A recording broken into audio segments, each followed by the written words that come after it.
If you have a RRIF or you're about to convert your RRSP into one, there's a good chance you'll end up following the default option of only taking the minimum withdrawal.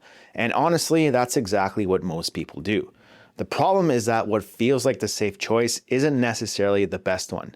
In fact, for a lot of retirees, it's the decision that quietly creates the biggest tax problem later on.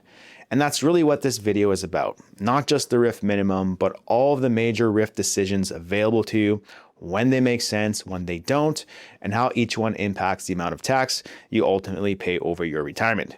Because once you understand the options, you can start deciding when that RRIF income gets taxed instead of just letting it happen. Let's get into it. So let's start with the RRIF minimum option, because if we're going to talk about whether it makes sense or not, we should probably understand how it works. So as you're likely aware, if you have an RRSP, there's nothing that you're forced to do until the year that you turn 71. Now, the year that you turn 71, you're forced to convert your RRSP into a RRIF, and then the following year, you're forced to make your first mandated withdrawal. So all it really means to have a RRIF is that you're going to be forced to take money out every year, and that's going to be taxable to you. So let's get the RRIF minimum rates up on the screen here. And as we can see, the older that you get, the more that you're going to be forced to take out every year. Now, for most people, this ends up being the default option. So they have an RRSP, it eventually gets converted to a RRIF, and then they just make the minimum mandatory withdrawals every year. So the question becomes, is this a good strategy or not? Well, let's talk about it. So if you're just taking the minimum out every year, you're adding very little income to your tax return because you're just taking out what you're forced to do, which is okay if you're already in a high tax bracket, right? You don't want to add more income if you're already in a high bracket, let's say somewhere in that 40% range, because now you're just paying more tax than you need to. So just taking out the minimum is great because you can let the rest of the money in the account keep compounding.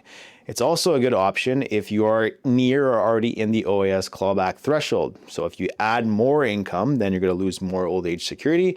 So in a situation like that, it's good to keep your withdrawals to a minimum. Now, most Canadians aren't in a high tax bracket in retirement. They might have some CPP and OAS coming in, maybe a small pension from a company they worked at, but they should relatively be in a lower income bracket. So this is a great opportunity to start drawing money out of your RRIF because you're not having to pay a whole bunch of tax. And the other benefit of that is that you're drawing that account out. You might not necessarily need all that money to live your life, but you can start redistributing it into other accounts that are going to be more tax advantageous in the long run, like your tax-free savings. And the other reason to start drawing down your account a little bit more aggressively is that upon death, whatever's left in your RRIF, if you're married, gets rolled over to your surviving spouse. But if you're single or if you're that second spouse, upon their death, whatever is left in the account all gets taxed at once. So your estate could be hit with a huge tax bill if your RRIF still has a sizable amount in it. So for a lot of people, drawing more than the minimum actually makes sense because they're in a low tax bracket today and we're avoiding that big tax bill down the road. But like I said, if you're already in a high tax bracket today, so let's call that 40% range, or if you're in or near the old age security clawback, then it likely makes sense just to take the RRIF minimum out, unless of course you need the money to do the things that you want to do in retirement. So now that we understand how the default RRIF minimum option works, let's talk about timing, because in the default option, that involves waiting until you're 71 to convert your RRSP into a RRIF. But you can do it much sooner than that if you want. So you can do it at 55, 60, 65, and the only difference is that the younger you are, the percentage that you're forced to take out every year is going to be smaller. So the question becomes, well, why would I want to convert my RRSP into a RRIF sooner? Well, like we just talked about, if the intent is to start drawing money out of the account while you're in a lower tax bracket to avoid a huge tax bill down the road, then you might as well convert your RRSP into a RRIF and start drawing that money out today. There's also a few administrative reasons why you'd rather take money out of a RRIF earlier rather than an RRSP. And the first one is that most financial institutions will charge you a fee every time you draw from your RRSP, but if you have a monthly recurring withdrawal set up from your RRIF, that fee won't exist. The second thing you want to look at is how old you are today, because if you're over the age of 65, then there's some income splitting opportunities that present themselves. So if you're 65 plus and you draw money out of RRSP, you cannot split that with your spouse. It will end up on your tax return. Now, on the other hand, if you're 65 and you draw money out of RRIF, you can split that with your spouse. So if you are in a higher tax bracket than your spouse, then it's a good opportunity to even out your tax returns, which will end up in the lower tax bill for the family. Now, this also works if you're over 65 and your spouse isn't. So there is that opportunity, even if there's an age gap there. And the other thing to know about RRSPs and RRIFs are the tax consequences when you actually make a withdrawal. So if you make a withdrawal from an RRSP, there's going to be what's called withholding tax. And what that is, it's sort of a prepayment of tax. So as soon as you make a withdrawal, a portion of it goes directly to the CRA, and that percentage increases based on how much you take out. So for example, let's say it's January and you take out $30,000 from your RRSPs. Well, a portion of that $30,000 is going to get sent to the CRA directly, and now that money is no longer compounding for you in your account. On the other hand, with your RRIF, you're going to have that mandated minimum withdrawal every year. So let's just do an apples to apples comparison. And let's say that your mandated withdrawal this year is $30,000.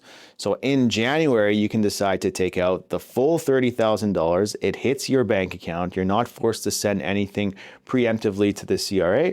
So you can choose to spend that extra money on whatever you want, or you can invest it for the rest of the year so it keeps growing for you. But it's just a better option if you want to keep more money in your pocket. Now, you're still going to have to pay that tax come tax time, but that's over a year away if we're looking to file in April of the following year. So those are just some of the reasons why drawing from your RRIF is more advantageous than drawing from your RRSPs.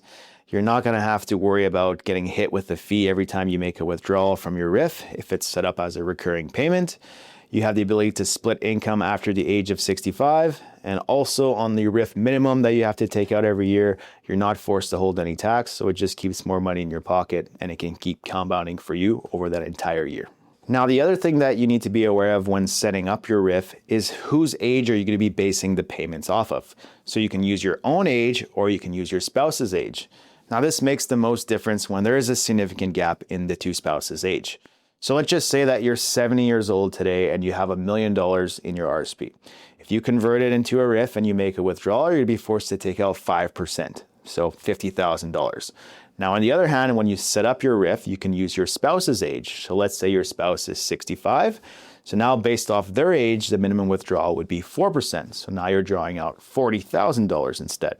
So this goes back to what we talked about at the beginning of the video is, do you want to be forced to take income or not? Now, if you're already in a high tax bracket, then it's probably better to use the younger spouse's age because you're not going to be forced to take that income on.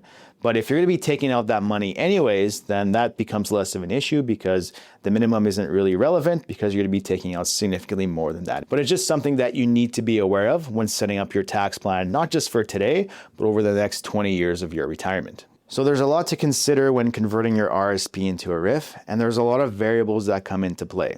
So the right answer depends on a lot of things, but I think it's important to note that there is a right answer at the end of the day based on what you're looking to accomplish. So if you're looking to figure out when you should convert your RRSP into a RRIF or how much you should be drawing from your RRIF every year, then you can schedule a complimentary call with us using the link in the description. Now, we talked about a lot of the tax implications of drawing money out of your RRSP or RRIF today and the impact that that makes in the long run. If you want to go deeper on that, then check out this next video.